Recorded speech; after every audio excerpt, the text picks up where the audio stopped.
Alrighty, hello every folks, and good morning. So, today we're actually going to be looking at the PSP version of Tactics Ogre because there's essentially a cool thing that I wanted to share here in terms of the some of the world building stories that existed in some of the random battles in this version.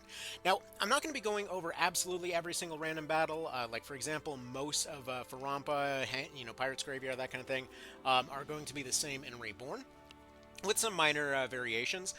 So I'm just going to gloss over some basic stuff as far as what changed there. But in this version, every map that isn't a town has a chance to spawn a random encounter.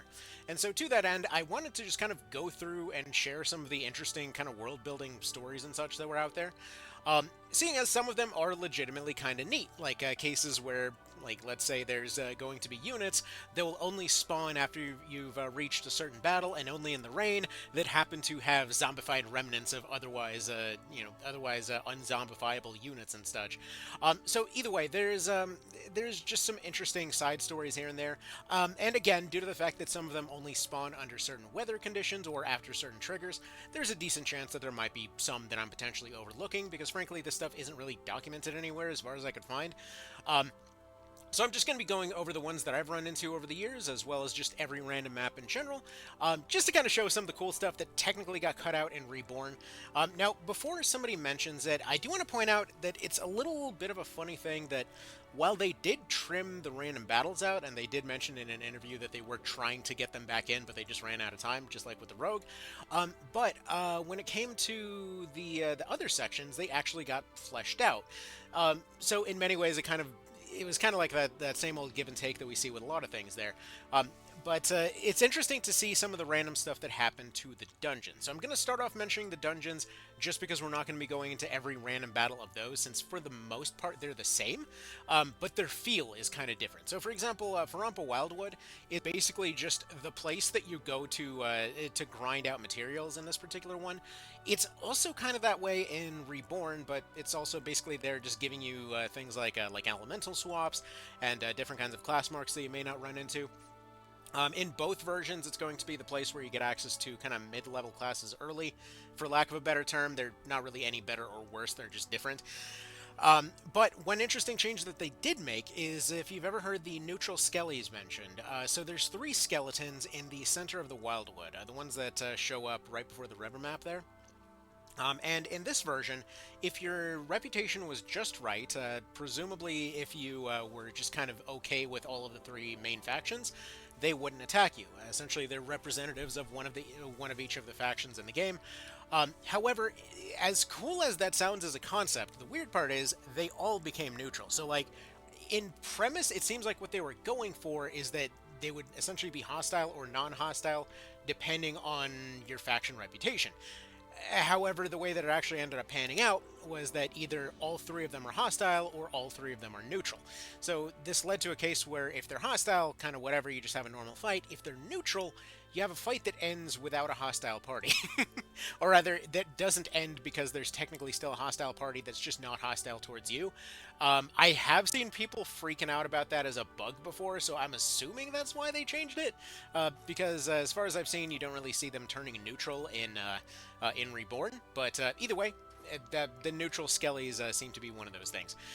Next up is the Pirate's Graveyard. And by the way, we're actually going to go into the battles proper for most of these. We're not just going to talk over them.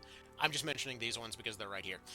In terms of Pirate's Graveyard, the feel of it was changed to be entirely different, in which it feels closer to like, I would say closer to like Undead Burg from Dark Souls or something, where it's kind of generally desolate. It doesn't feel like a place that's super well populated, and feels more of like the mausoleum feel that they were going for. The weird part in the PSP version here is that it's actually, like, bizarrely one of the most well-defended places on the map. You've already experienced the hoplites in Reborn there. The ones in this one, though, will also be deflecting and parrying attacks pretty much constantly. They have no automatic limit in terms of their evade, so they basically will always have an auto shield up. The ninjas also have decoys that they can use to also give them that evade ability in this one. So it is like a slog beyond slog to get through, but on top of that, the crafting books that were moved to Palace of the Dead, a couple of them are here. Like, I think it was like arm guards and leg guards, if I'm not mistaken. but they're only dropped from certain enemies that may not spawn, and additionally are a fairly rare drop from them. And additionally, you can get like one elemental vest here, I think. I think it was just the Verit's Thundercoat. Um, Maybe some others too. But yeah, like the drops were really weird. This part was weirdly difficult for the next to no drops that happened here. But then we had Palace of the Dead, which again, I probably will do a complete video just going battle by battle for Palace of the Dead at some point. But in Palace of the Dead, the weird thing that happened was that, again, kind of like the previous one here, drops were extremely rare, and additionally, it didn't really get harder as you went on. It kind of just went. Oftentimes, you were dealing with basically the same level of difficulty throughout it. It's one of the reasons I've kind of praised the way the balancing was handled in Reborn there, because it has this gradual build up where the early levels are pretty easy. You're getting a lot of materials that you'll turn into stuff like your elemental bows. And then you're going and working your way up, getting gradually more and more difficult to the point of those absolutely insane cockatrice maps. Kind of capping out at around level 70-ish of the dungeon there, and then once you get there, it feels like just like the boat reaching, like the submarine reaching the top of the water there, and then just suddenly it's like all of the roads open up. You've got all these maps going off in different directions, like the really fun to fight through maps with the gigantic ledges and whatnot, and it just feels like everything's open and you're just getting drops all over the place. I love the pacing that they did with Palace of the Dead and Reborn. But anyways, again, that can just sort of be its own thing. We'll probably do like a side-by-side Palace of the Dead run on all three versions or something. But either way, maybe I'll do that next week. But let's go ahead and get into the random battles here. So this is going to be, again, on the original PSP version. Old original save file here. Yes, I never use the White Knights. Go ahead and execute in the comments. Anyways, let's go ahead and continue on. Alright, first and foremost, we have the most busted potential map in the game here, and that's Tynemouth Hill, the very first random encounter map that you get. Typically, you're going to be seeing spawns of lizards, archers, soldiers, as well as rune fencers, as well as up to 3 clerics, which is definitely relevant if you're playing One Vision. Though I will say the One Vision kind of spawns and stuff are different. But anyway, so this particular map is basically very simply. You start off more or less surrounded on most sides. Sometimes it's 2 sides, sometimes it's 3 sides. Typically they're coming in from all directions, and typically these lizards are going to be fairly difficult to deal with in the early game, but kind of just become the same as everybody else as time goes on. The funny part about this is that despite the fact that you can get access to this map immediately, just like all other maps, it allows for units to spawn with level equipment, so it will scale up on you after a certain amount of time.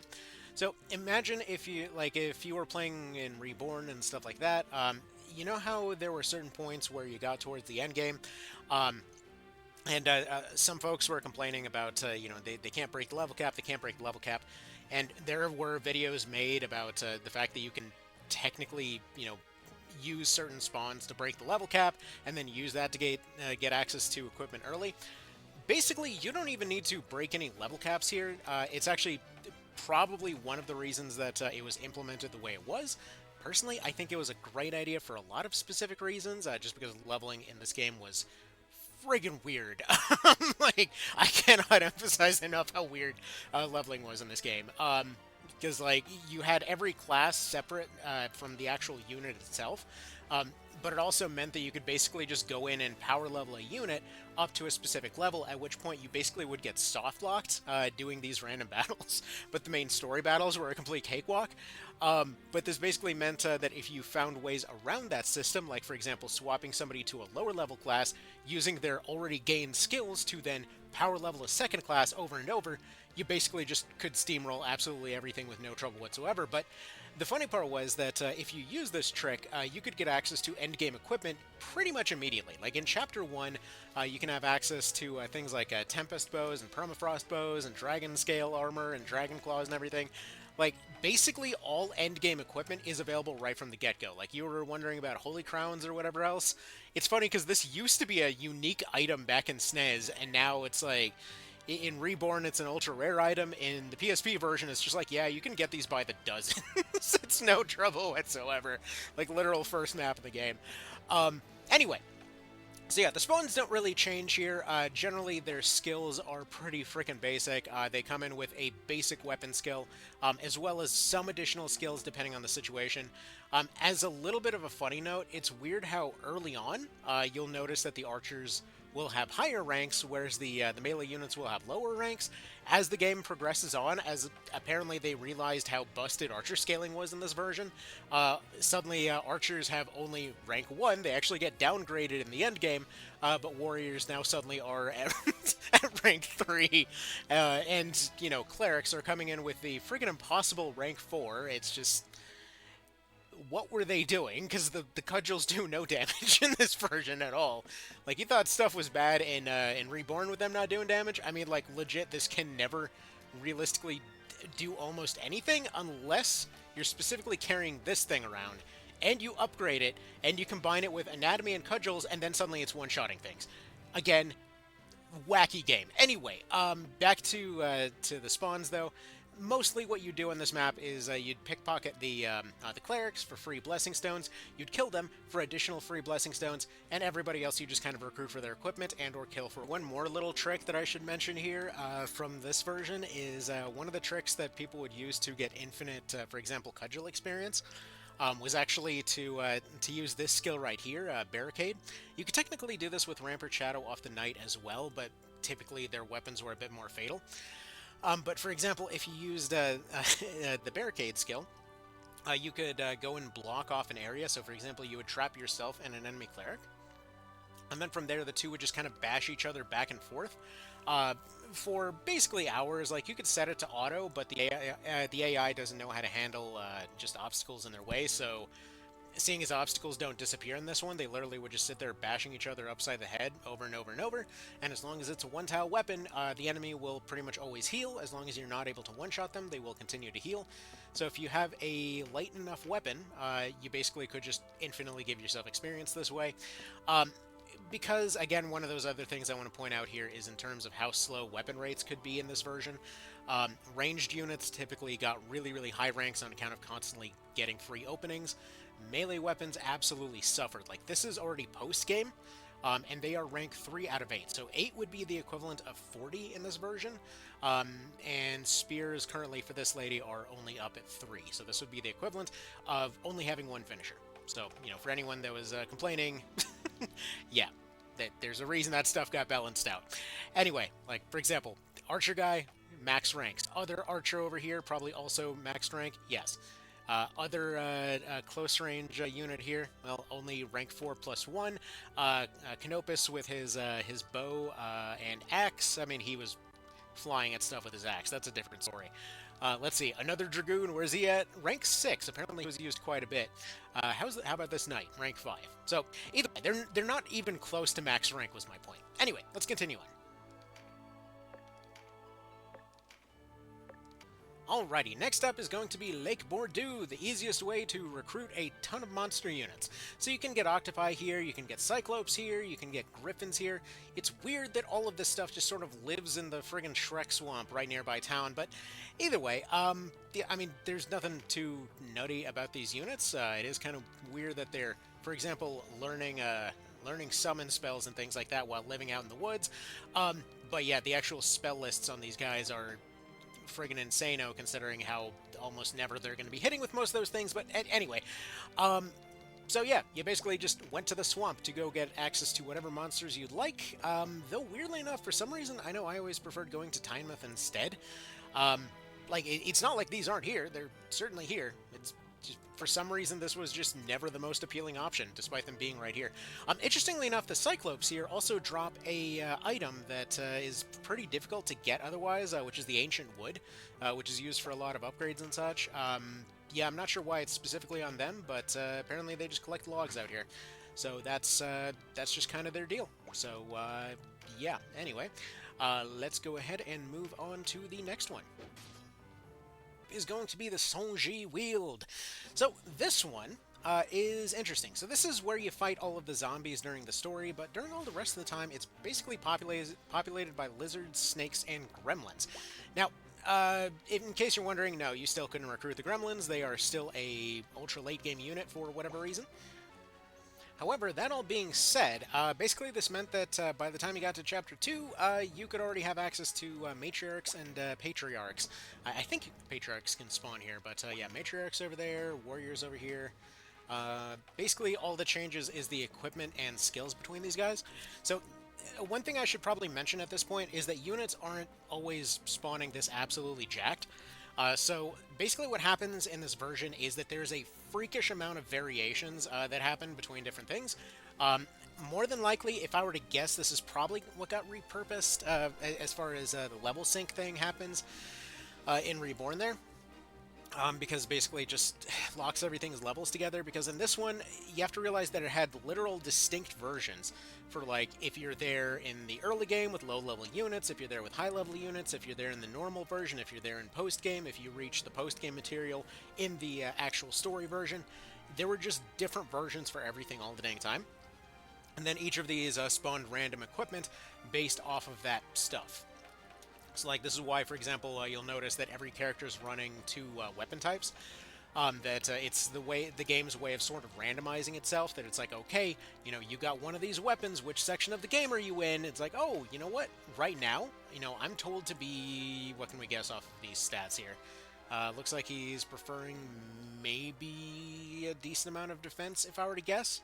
Maybe defense is what he's prioritizing, but the AI is basically told, okay, prioritize a certain thing, and it will go ahead and do so. And whatever weapon or armor or whatever else combination at that time best serves that role, it will go and use. But additionally, auto-equip doesn't work with accessories, so random battles usually won't come with rings. So that's just, again, just one of those random funny quirks. But this also leads to a lot of situations where the AI will frequently run things like throwing axes and throwing javelins and whatnot. You might notice those never made it to Reborn. These were a weapon category that, like, it was threatening in the hands of the AI, but on the player side, they had to craft these individually, so nobody used them, basically. They didn't have finishers. They were kind of a half-completed weapon category. But eventually these were just kind of taken out, and then lobber grenades sort of took their place. Because it's not like lobber grenades didn't exist in this one, it's just that it was also a basically unused mechanic. But most of the units that will go ahead and use these throwing weapons are also the ones that use those lobber grenades in Reborn. So this is what that's kind of the reason why I always say that they sort of just took over for that role. Because these are extremely threatening, like basically longbow level damage, which matters more in this version, I should say. I guess, well, I should say it means something different in this context. But basically it's like heavy weapon damage in one hand, but yeah, you gotta craft them individually, and that sucks. So anyway, so yeah, very easy matriarchs and patriarchs here. You also can get ghosts if you found a way to recruit ghosts yet. Not really too crazy of a thing here. It's just a bunch of lizards kind of hanging out in the swamp, you know, as you do. Let's go ahead and move on to the next one. The Zayad Moor, which honestly is kind of funny because it sometimes feels like the spawn lists for Zaid Moor and Sonji Wield should be reversed. Because Zaid Moor is effectively the undead soldier kind of a situation, where if you end up going and looking through all your stuff, they're a mix of all kinds of different units, some occasional Bakram, some Galgastan. Interestingly enough, some Balbadians are out here, which is very random. For those that don't know, that's Andorus' people there. Not really sure what they're doing getting killed out here, but either way, mostly Galgastani soldiers that end up getting killed off here. Presumably defending the swamp, though you don't see too many Wallisters spawn out here, so I guess they just sort of dumped all their bodies in the swamp for Nibeth to go fish out or something. But yeah, again, very weird to see the one rare Balbadian over here. Take from that what you will. But effectively, it's kind of the reverse of what happens in Sonji, where when you go and fight that map, all of the zombies in the story mode are basically Wallister soldiers that were reanimated to go fight you. In this case, they're mostly Galgastani and occasional mercenaries and other things that are kind of reanimated here, either as just sort of a situation where they're just coming back from the dead, as people do in this universe, Or you could see it the other way, that the Galgastani were hiring necromancers anyway. Maybe this was just sort of their version of border defense. I don't know. I mean, it would be an interesting way to handle it, that they just kind of reanimate their dead and like, here you go, the corpse pile came back to life to keep doing their job more. And now we don't have to pay them anymore. What a win. But either way, take from that what you will. This map is a pretty notorious offender for killing off my Iron Man runs. I think I've probably lost 3 Iron Man runs on this particular map just because I forgot to bring an exorcism. Because, yeah, no, regardless of the version, you're probably not winning this without having some form of exorcism on hand. Which meant something completely different in this version, that you didn't just have... you didn't, for example, just get holy water drops. You specifically had to go get scrolls for exorcism, or you had to have a cleric with you. And if you didn't, well, that's a bit of a bummer. Like, this team would probably have a bit of a hard time actually putting this group down. Anyway, let's go ahead and move on to the next one. Next up is the Reborn Aqueduct. So yeah, this is kind of where all of the rocks and octopi live. There's the occasional janitors down here too. You get your soldiers and your wizards and such like that. Primarily, you come down here for octopi. Actually, for Iron Man runs, and actually for a lot of situations, I actually found it really convenient. This was one of the few cases where selling monster units was a legitimate, absolute practicality. There were a few cases where I specifically wanted to run throwing weapons on my beast tamers, and so actually this is one of those cases where hunting octopi here in the aqueduct is extremely convenient, especially for Chapter 2, because the materials that you get for selling these guys are the exact same that you need to upgrade something like a throwing javelin or a throwing axe or whatnot. So you get crafting materials from getting these guys. Not necessarily you get them directly, they just sort of show up at the shop, but those are convenient types of ores and such that are useful for upgrading those pieces of equipment. Is it extremely tedious? Good God, it is! It's tremendously tedious. Honestly, I wouldn't recommend it for anyone that's not going for a roleplay run, but either way, it's an option that's there. But yeah, other than the spawns of golems and octopi, there's not really much down here. Actually, during the level 1 run, I was hoping to abuse transferring these guys' skills possibly over to somebody else to see if maybe that would help. It didn't work at all. Like, no part of that situation worked. There was absolutely no use for all the hoops that I went through to go get golems, but whatever, besides the point. Just like everywhere else, there's a few random human units. These ones are actually able to use rings because we're getting into the more advanced areas. Snazzy. Alright, let's keep moving on.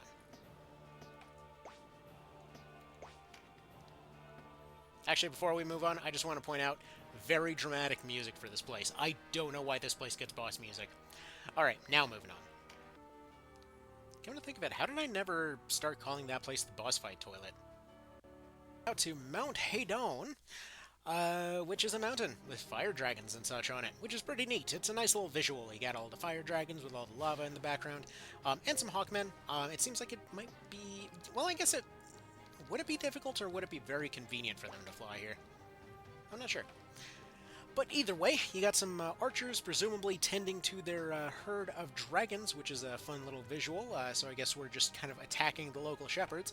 Honestly, no part of these random maps ever doesn't really make it seem like a bit of a sketchball for attacking these people. I probably should have mentioned earlier, back in Tynemouth, those guys are considered deserters. So a lot of these random people are basically in lore either unknown or specifically considered to be deserters. Most of the people in Farampa, for example, are deserters. But I think in Tynemouth is probably the most direct that you ever actually fight deserters there, like en masse anyway. So yeah, lots of fire dragons, lots of archers watching over them. Neat little visual. Moving on. Next up, we're actually going to go to the opposite end of the island here because we skipped Golborza Plain earlier. So this is another one of those cases where you're primarily going to be fighting deserters, just kind of hanging out by the river, and or just townsfolk going about their day. Judge that how you will, but their allegiance here is to the remnants, so those are going to be down here, knights and soldiers of broken armies who refuse to give up their struggle. So basically just various kind of sub-factions that happen to have units that are just kind of left over whenever. And they're all trying to band together, but repeatedly get steamrolled for experience. So they're all just hanging out by the river, as they do. Very nice and happy music here, just like in Tynemouth. Actually, I'm going to take a quick little revisit back down to Tynemouth real quick, just because I want to show you something real quick. You know, before I do, while I'm over here looking at the shop, so one of the things I wanted to mention is specifically these shots over here, the original versions of the shots. So interestingly enough, despite the fact that they've got a hell of a lot of wording about them, you know, mentioning things like it does crushing water damage to multiple targets when a hit is scored with torrent shot. You know, a bit of a wordy way to say, you know, this is water grenade. The funny part was, despite the fact that these existed, and I've mentioned this in videos several times before, but it's a little funny that, yeah, they don't really work right. Like, they don't check their elements, they don't check the thrown skill, which they're presumably supposed to do, because they always come on units that use the thrown skill, but it doesn't do anything. So it's just kind of a funny little note. But the funny part about this is specifically that they also function as kind of like a flashbang kind of thing. They are actually a non-fatal weapon. That's one of the few things that isn't necessarily like that insanely useful. Like, it's basically only useful when recruiting, and I'm pretty sure it was possibly a bug because it specifically doesn't mention this anywhere. But yeah, interestingly enough, they can never do that final 1 damage to actually kill something. I just thought I'd mention here randomly. There we go. This is what I was actually at the shop for. Now, currently, I'm in a bit of a dry season of the year, so we probably won't see too much of this, depending on where we are. But one of the things that kind of felt really nice about the random maps that I'm just going to bring up here is, again, seemingly kind of random note, but seeing the seasons change repeatedly on these maps that you typically would do over and over again just felt kind of cool, you know? Actually, this is one of those reasons that I was really appreciative of the fact that they ended up giving you a separate toggle in the volume to actually turn up the weather sounds in Reborn. Because it just felt cool going to these different areas and having, you know, the rain going on and whatnot. And you can get a similar feeling going through Tynemouth and stuff like that in Reborn for sure. But either way, I specifically wanted to mention this because there's something about the sort of like blank backgrounds here that specifically made it look really nice whenever there's thunderstorms going on here. Not sure if I'm the only one that just really, really loved that, but anyway, let's move on to the maps. Okay, different save file this time around, for reasons. Basically, I just realized that there were certain maps that I don't think I have unlocked on the other save file, so back to the solo run it is. Okay, so let's go ahead and go to Mount Wobury, which looks way more impressive in its kind of random version here. Cool thing about this is that unlike the story version, you actually approach it from the other side, and additionally, this is actually a variant of the map that doesn't really exist in Reborn in any way. Bizarrely enough, Wobury of all maps gets several different variations, so there's not that many maps that do. Like, for example, Tynemouth Hill has the version where you're fighting all the clerics, and then it has its normal hill version. And so, like, you'll use the normal hill version for the Orba fight and the Vice fight. Most of your time there is going to be in that same version as the random encounter, but then there's the one time that there's just, you know, Gatalio and his clerics. When it comes to Wobury, this is, to my knowledge, the only map that actually gets 3 different variations to it. Where you have the one that kind of looks like just this half-ish, that you're fighting on 2 of the routes, and then over on neutral, you have another version that's just basically a narrow walkway with a bunch of flyers that come in, and then the random encounter version, which looks like this, where you're basically walking by a active volcano, somehow suffering no ill consequences, and there's a bunch of chickens, fire dragons, and of all things, fairies. Those always seem kind of out of place to me, because, like, what the hell are you doing here? But of course, that being said, this is also not exactly unusual. It's a thing that happens surprisingly often in the series. So I guess we're just kind of led to assume that fairies like volcanoes? I'm not really sure. But these guys are part of the Highwaymen faction here, for the most part. But just like all versions of Mount Wobury, as long as you leave some of these units alone, so for example this griffin and these 2 dragons, those 2 won't attack you. They're primarily there as a trap, but if you do attack them, then they'll definitely come fight back. So touch one of them, and they will touch you back. The rest of them are just trying to rob you. But yeah, I appreciate that it, again, is a map that has a neutral component to it, and additionally, it's just kind of interesting that this map has 3 variations in total. All right, this next one is probably one of my favorite maps in the game in total, which is the Recent Way. So this is the same old map that you've seen multiple times. Whether it's the Cressida fight, whether it's not Cressida actually. What's her face? So either not Cresta or whether you're fighting Vance here or potentially doing the Ravenous recovery here. Effectively, this is a really large map with a lot of vertical variation to it, but what's interesting is that the random battle variant was kind of notorious for being one of the most bizarrely out of nowhere hardest fights as far as random fights went, because you're outnumbered pretty severely. There's units absolutely everywhere of a large variety of different kinds. This solo guy might be slightly overpowered, so they're going to do next to nothing. But yeah, it's a very interesting location here. But basically, yeah, they've got units of all kinds. They're going to have units with insano amounts of debuffs coming in a little bit here. A lot of the ghosts and fairies and stuff like that will typically have a lot of debuffs here. Evasion units have a tendency to get countered pretty hard by the guaranteed hit dragons. Honestly, though, if you have pretty high evasion outside of the dragons, there's not too much that can threaten you here. But if you're unprepared, like again, this guy is like max stats, max skills, high-end equipment, like nothing's touching him. But as far as the standard team that you'll run into at this point, this fight can be extraordinarily difficult. Like a lot of folks just refuse to ever take a fight here whatsoever because like 1, 2, 3, 4, 5, 6, 7, 8, 9, 10, 11, 12, 13, 14, 15, 16, 17, 18. So yeah, it's still 18 in this version. But yeah, there's many units. So there's not really any particular reason to take this fight either. There's just a lot of dudes. And these are all highwaymen, so this is like a very organized, just kind of sudden attack on the roads here. Presumably in between times that different factions own it, because it is definitely very jarring, and like probably one of the reasons that they changed this one.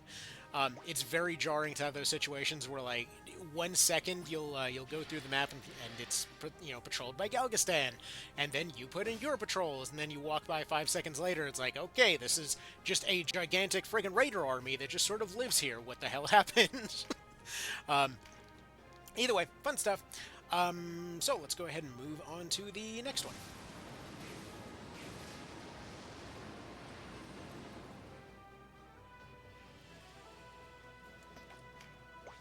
Actually, before we do, one thing that I should mention here, this is actually another one of those random things that was changed in Reborn. But for folks that are wondering, if you're wondering why it is that Giga Tempest does like the quick lightning smack in Reborn, but is this gigantic, like literal copy-paste of Andorus' special move in this version, I'm assuming that they wanted it to, well, I'm assuming they want to accomplish a couple of goals there. For one thing, as you notice, that animation takes frickin' forever to go off. But for another, the actual lightning attack that they use in Reborn there is a lot closer to what the Valkyrie spell looks like in March of the Black Queen. And that's more than likely going to be the first unit that ends up getting that particular finisher. So while it is a bit less dramatic, it is more kind of, I guess, lore consistent in a way. Anyway, let's continue on. Alright, and then we get over to the Bahana Highlands, which are kind of like the polar opposite of the volcanoes that we ran into earlier. Huge old map with the water in between. The main difference, though, is that unlike the story variants, these units will generally surround you on all sides. You can't just simply bum rush the boss, and that's kind of one of the bummers of the story version. That in both of the times that you get to this map in the story, you can basically just snipe the boss. Whether it's just lining up the ridge and going for longbows in the case of the wizard, or going for, right over here and longbows in the case of the other wizard, and or just, bum rushing him with griffins or something. Either way, you typically don't see this big old map that often, but the random variant here is going to typically have a lot more to it. Once again, unknown faction type of units, but they're just kind of hanging out here in the woods. But we've got some orcs, we've got some gremlins. Apparently, again, Flappy things just like extreme weather. I'm not sure why. And lots of cyclopes and dragons. But mostly what we can infer from this is that dragons like to live in their local environment. However, apparently the water dragons like it kind of cold because we don't see the ice dragons out here. Interestingly enough, the main place that we see ice dragons is further north from here, as well as in the middle of the woods for absolutely no apparent reason.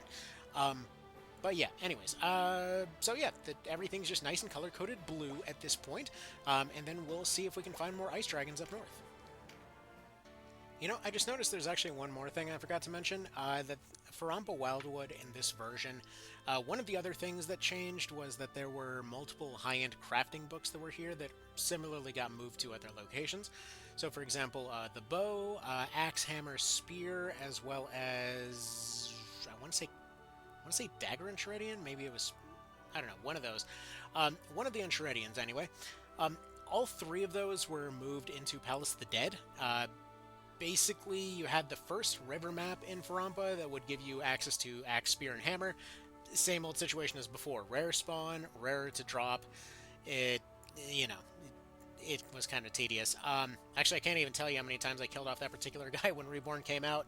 It's like, man, I just want to take a look at what's in the crafting book. Keep looking over and over and over and over until the friggin' review is due. Like, great.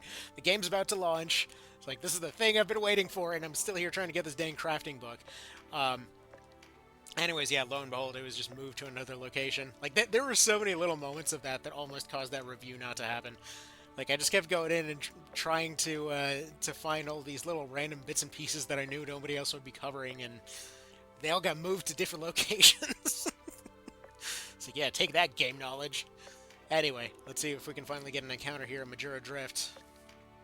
Yeah, this is one of those times that causes somebody to go put in a post of, like, I think the spawns are bugged. One of these days, something will spawn here, dang it.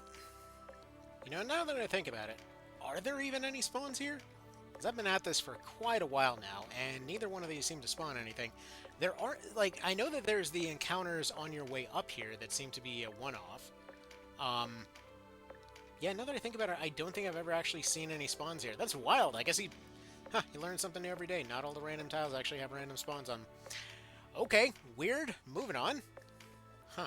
Maybe it's all three. I mean, I guess if they were going for the whole everything's dead up here vibe, I guess that certainly nails it. Because I've been going back and forth on this one for quite a while, too. And for those wondering, the reason that the days aren't going up is because this save file is currently in post-game, so it does not count up days.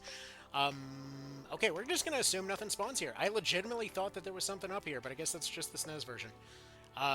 Yeah, I mean, I guess, considering the description, where they're saying that the miasma from Palace of the Dead basically turned this place into a swampland, and you're fighting the remnants there. Yeah, weed-choked poisonous fen. I guess that kind of makes sense, because you're fighting the stuff on the entrance there. Belmrose Highlands, or Highwinds, you're basically just fighting one team that's kind of out there. Yeah, lack of settlements here. Unusual abundance of fauna is due to a lack of anything out there. Majura Drift is an ice sheet that endures all 4 seasons, and you just fight some dragons.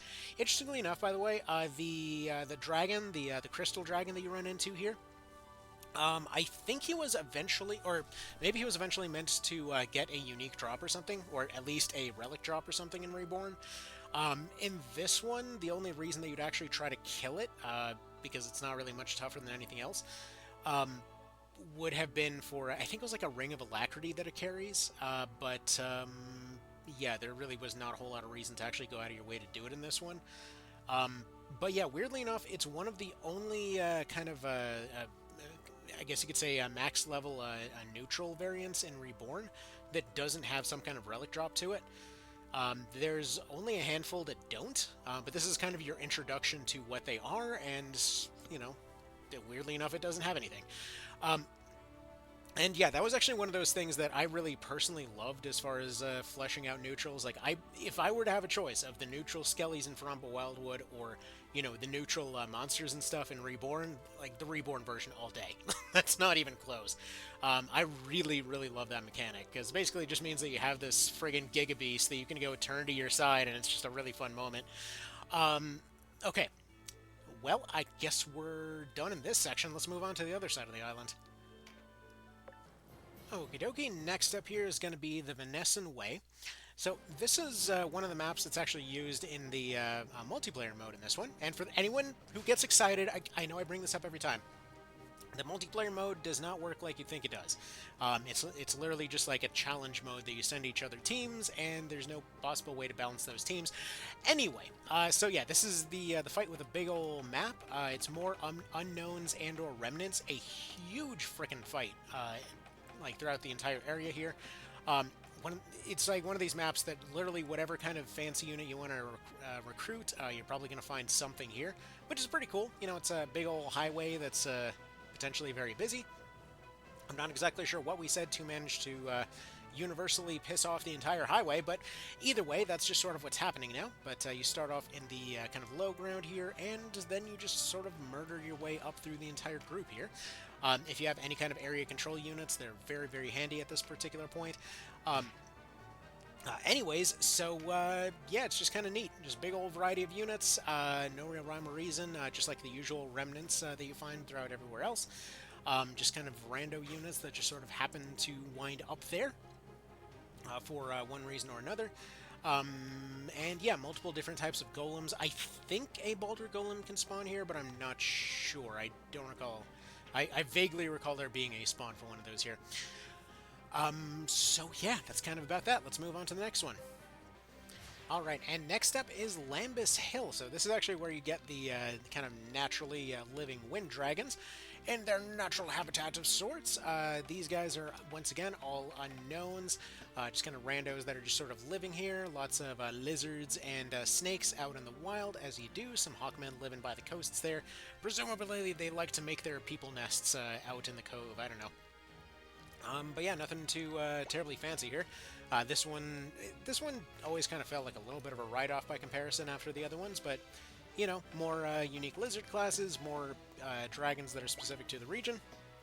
That's kind of about that. Let's move on. Alright, so this is a cool one. So Zorius Field is actually a random fight in this one. One of the biggest concentrations of just heavy units that you're going to run into in a map, and additionally, this is the place where you would go to farm things like Sky Iron. Basically, this stuff doesn't spawn very many places at all, but if you wanted to mine fancy iron for endgame upgrades, this is where you'd go. If you wanted Baldur golems, if you wanted iron golems, if you wanted a ton of different dragon types, they all just sort of live here. Kind of makes it look like it's a mining camp or something. At least that's how I always read it. I don't think that's ever directly stated, but it always kind of reminded me of the ruins of Uzer from RuneScape. It's just like, here are all these golems doing manual labor and whatever. Which technically, in that case, they were all falling apart. But whatever. It's just what it made me think of. So yeah, kind of neat. It spawns something very similar to this just about every time, so expect to find lots of golems. Let's move on. Alright, so the next one's actually a really interesting one, and that's the Lufa Coast. This is one of a few variations that are actually completely different depending on which direction you're coming from. So this is going to be the standard variation that you can run into only before running into the Balbodians and stuff like that. Actually, other interesting note, this seems to have additional spawns after you've already run, or not the Balbodians, what am I saying? Wait, no, they are the Balbodians. Dang it, I just mixed up, oh shoot, I just mixed that up ages ago. Shoot. Well, anyway. Okay, maybe I didn't. The Fusiliers are Belmawkins. Whatever. Anyways, so this map is once again one of those ones that will have different variations depending on the situation. So these guys are all going to be pirates that are just sort of living on the coast. Lots of octopi, lots of lizard, lots of archers, casters, as well as Fusiliers. Interesting thing is, before you actually complete the Fusilier plotline, the spawns here are a bit different and do not include Fusiliers. However, if you come from the other direction, it can spawn up to 3, and after you complete that particular plotline, they will go ahead and be able to just directly spawn them. Apparently, normally they don't actually show up unless you come in from the other side, but apparently, if you're coming in from the left after the plotline, they actually will spawn. I know specifically because there were, like, here, when we're actually coming from that direction, you can see that it spawned a bunch of them. But if we're coming from the other side, it's a bit less likely to happen. But yeah, this fight is actually pretty surprisingly difficult, just due to the amount of ranged attacks, and especially those octopi with infinite water attacks. Those can get you pretty good pretty darn quick. Monster units are quite a threat in this version, depending on the situation. But yeah, so we'll just go ahead and show one more kind of back and forth from here. By the way, if you didn't know, for some reason you needed to spawn stuff, for example, in one vision or whatever, if you zoom out, your actual walking animation will be a bit faster, so that's nice. Anyway, let's see if it will respawn that same guy, if he's just always there now, or if that was just extremely lucky or what. Apparently no. Apparently it does do both versions of the spawn after the thing's done. Interesting. Or maybe that's a post-game thing. Honestly, I don't know. There's too many variations to know for sure, and I'm pretty sure Rakes has better stuff to do on his hands than to go into the pile to go double-check that, so that's what we'll just go ahead and assume.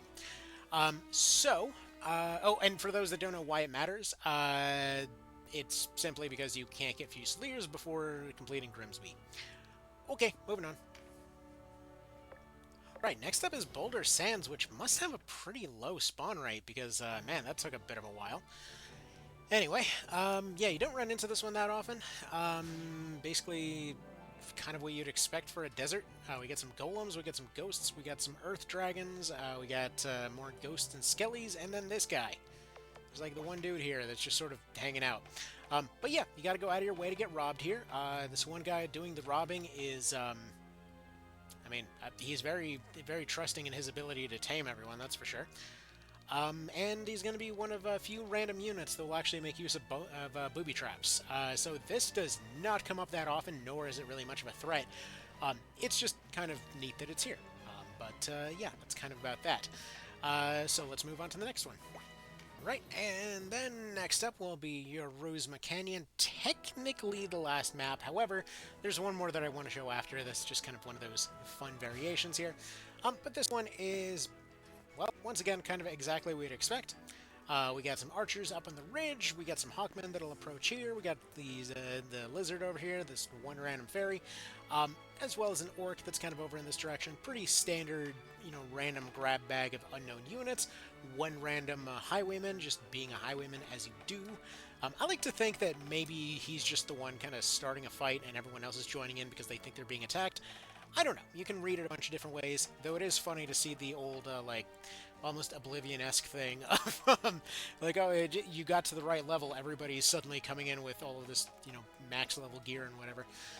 It's just a little bit silly, like, oh, we need to go rob people running around with a friggin' spear made of unicorns. Yeah, nothing too fancy world-telling about this particular location. But the next one is probably going to be one of my favorites as far as little world-building moments go. One note on this spawn while I'm trying to get it to happen, there was one of those things that seemed a little bit random. That became a lot easier in Reborn, which was basically anything related to rain events. Basically, it's not just that something has to be raining, it specifically has to be like heavy enough rain for a particular thing to trigger. So like regular rain doesn't really matter. But if you make it really, really heavy rain to the point that there's actually thunderstorms and such, unless that shit turns full Florida, you may not get certain events to happen. And I believe you actually have to end your turn there before retreating out of it in order to fully get the effect. Basically, what we're trying to do here is trying to make sure that this tile remains super rainy while we end up arriving there and hopefully end up triggering an event, and or just keep redoing this until we show up and it's heavily raining when we get there. That was one of the nice benefits, since weather seems to stick around for a couple days. That was one of those nice benefits that came out of training mode, oddly enough, where, for example, if you wanted to do the Sherry event, you could go and make it rain heavy in Balmusa, use a couple of those horns, and then immediately... Shoot, that's the wrong map.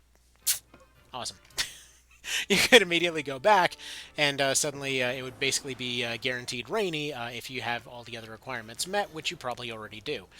But the problem in this case is, like, when it's random events that you're trying to get happen, it can be a bit of a pain. I think this is just barely not heavy enough rain. Let's see. Do we have Triple Templars? No. Alright. Actually, it's funny because there's another trick to this that I'm trying to use right now, which is the fact that when you're going and warping between different times, all of the times that you have a checkpoint basically saved, whenever you're in the Warren report. Essentially, what's happening is that it's saving absolutely everything about the world state. So, obviously, who lived or died and things like that, but your party remains the same. But additionally, if you happen to be looking for a particular time of year, you don't just have to zoom around the map. There are situations where you can deliberately just go in there. Like, let's say in this case, I've got Black Scale and Twin Scale that are going to be two rainy months. And essentially, we can just restart the month over and over, or that 2 month period over and over in order to attempt to get this friggin' spawn to happen. It's a very specific trick that probably won't be useful for most situations, but either way, it's there. And yeah, I'll let you know when we get there. And then, of course, you have those moments where you do finally manage to get the heavy rain to spawn, but then you realize you were coming from the wrong direction.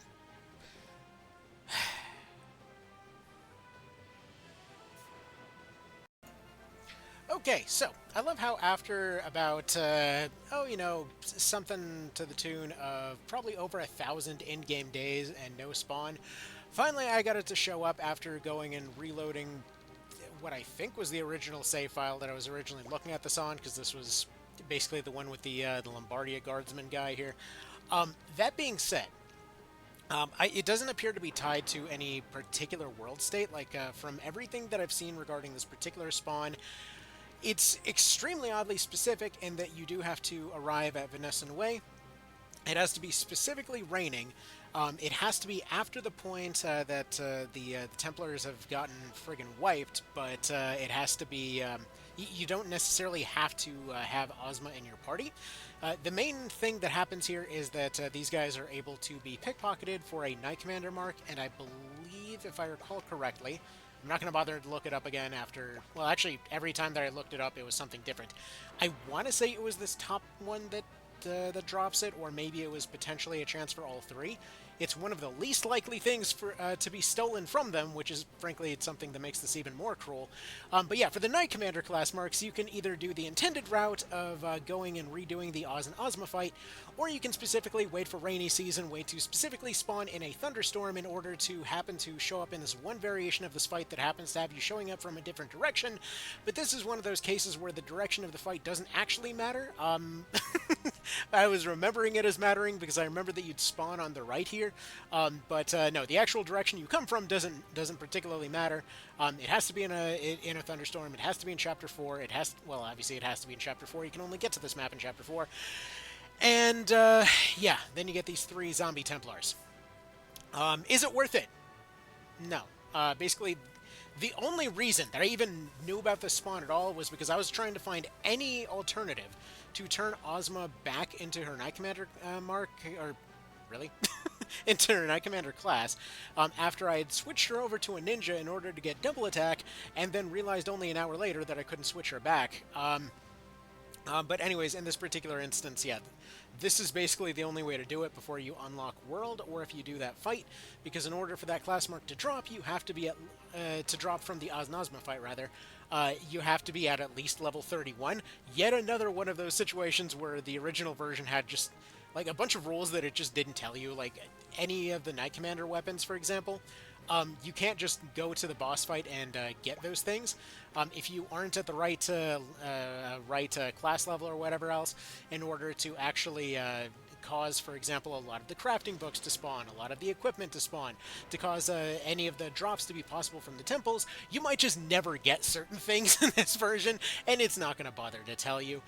The guide probably won't either, and the community has, well, in general, for quite a few years there, for a really long time, there was a hell of a lot of confusion over the vast majority of mechanics in this game, and to this day, there's still a lot of prevailing myths and stuff like that, because it's so easy to get stuff confused because of how much stuff there is going on. Like, it's not even a case of, like, malice or there's not enough eyes on it. Like, there's a decent number of eyes on Tactics Ogre at this point, and testing different things and whatever else. Like, even something like the prevailing element mechanic, Like, despite the fact that people have been testing it for years at this point, despite the fact that we've all been trying to figure it out, despite the fact that there's been active modding and whatever else for the PSP version, it was a total unknown that basically nothing but Divine worked right until like a week ago. So either way, well, I mean, it to some extent, I think they partially fixed it in Reborn. I don't know. It's confusing, and it has been a long week. So either way, that's about that. That is the majority of the spawns that I was meaning to talk about today. Honestly, I was thinking maybe I should go and show some of the ones in Farampa, Pirates Graveyard, all that. I'm just going to make those their own separate videos because I got to get back to some stuff that I was working on. So that's about that. Y'all have yourselves a good one. Thank you for stopping by, and yeah, see you in the next one. Bye.